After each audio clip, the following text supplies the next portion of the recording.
An important meeting of the State Congress was held on Wednesday with the newly appointed block presidents and district presidents of the State Congress ahead of the upcoming Lok Sabha election.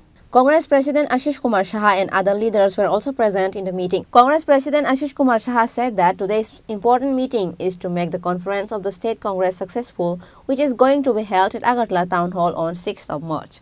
আমাদের নবনিযুক্ত block সভাপতিদের নিয়ে এবং বিভিন্ন জেলা সভাপতিরা সাংগঠনিক আমাদের যে জেলা এই জেলার সভাপতিদের নিয়ে আজকে এক আলোচনা সভার মাধ্যমে আগামী 6ই মার্চ স্থানীয় টাউন হলে আমাদের রাজনৈতিক কর্মী সম্মেলন।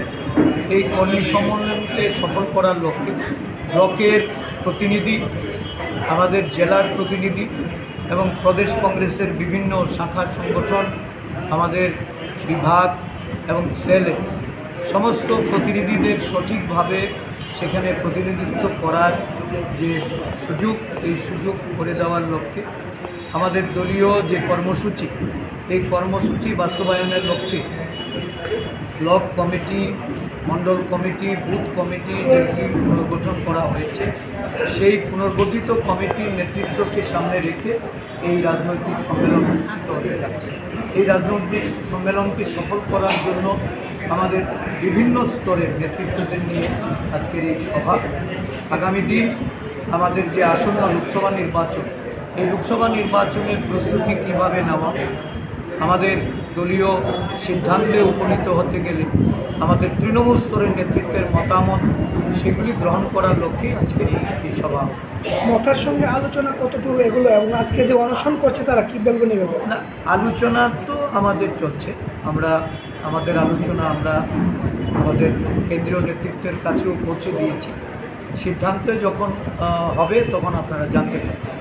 আর আজকে মথা একটা অনশন কর্মসূচি হচ্ছে, এটা আমরা আগেও বলেছি যে আমাদের দল বিশ্বাস করে উপজাতিদের এই রাজ্যে তাদের অধিকার, তাদের ক্ষমতায়ন, তাদের উন্নতি, এই সব কিছুর পেছনে কংগ্রেস দল যে গুরুত্বপূর্ণ ভূমিকা নিয়েছে, এই ভূমিকা পালনে আমরা অত্যন্ত এই রাজ্যের আদিবাসী মানুষের কাছে আমাদের যে আগ্রহ, এই আগ্রহটাই আমরা বারংবার তুলে ধরছি। 125তম সংশোধনীর কথা প্রস্তাব আকারে আমাদের কংগ্রেস সরকার থাকতে ডক্টর মনমোহন সিং ওনার প্রধানমন্ত্রীতেই সেটা উত্থাপন, এবং দেখা গেছে যে ক্ষমতায়নের প্রশ্নে এই সংশোধনী অত্যন্ত জরুরি।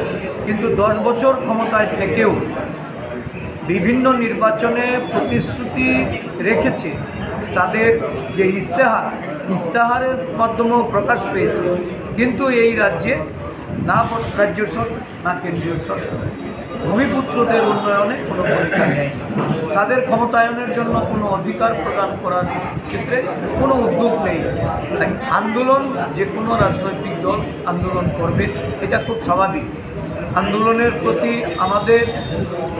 আমরা মনে করি যে এই আন্দোলন এটা ভূমিপুত্রদের তাদের অর্থনৈতিক বিকাশ, তাদের সামাজিক বিকাশ এবং তাদের সর্বোপরি পরিকাঠামো উন্নয়নের কথা মাথায় রেখে হচ্ছে।